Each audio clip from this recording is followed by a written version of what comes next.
ಪುಟ್ಟದಿ ಹಾವಾಗಿ ಓಂ ಶಕ್ತಿ ಮೂಡಿದಳು ಅಡಿಗಳಾರ ಜೊತೆಯಲ್ಲಿ ಆಡಿನಲಿದಳು ಪುಟ್ಟದಿ ಹಾವಾಗಿ ಓಂ ಶಕ್ತಿ ಮೂಡಿದಳು ಅಡಿಗಳಾರ ಜೊತೆಯಲ್ಲಿ ಆಡಿನಲಿದಳು ಅಡಿಗಳಾರ ಭಕ್ತಿ ಕಂಡು ಅಮ್ಮ ಒಲಿದಳು ಅಂಬೆ ಓಂಕಾರಿ ಭಕ್ತರಿಗೆ ಭಾಗ್ಯವಾದಳು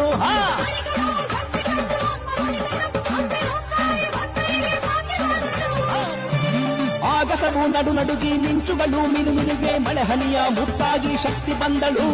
ನಾಗರ ಹೆಡೆಯಲ್ಲಿ ಮೂಡಿ ನಡುಕ ತಂದವಳು ಮರುವತ್ತು ಧರೆಯಲ್ಲಿ ನೆಲೆಸಿ ನಿಂತಳು ದೇವಿ ನೆಲೆಯ ಕಂಪನ್ನು ಮಲ್ಲಿಗೆಯ ಗಮನನ್ನು ಇಷ್ಟಪಟ್ಟು ಓಂ ಶಕ್ತಿ ತಾಯಿ ಬಂದಳು ಚಂಡೆ ಗಮರು ಒಳಗಿರಲು ಉರುವಿ ವಾದ್ಯ ನುಡಿಸಿರಲು ಕುಣಿ ಕುಣಿದು ಆದಿಶಕ್ತಿ ಅಮ್ಮ ಬಂದಳು ಭಕ್ತ ಜನರ ಕಾಪಾಡಲು ದೇವಿ ಬಂದಳು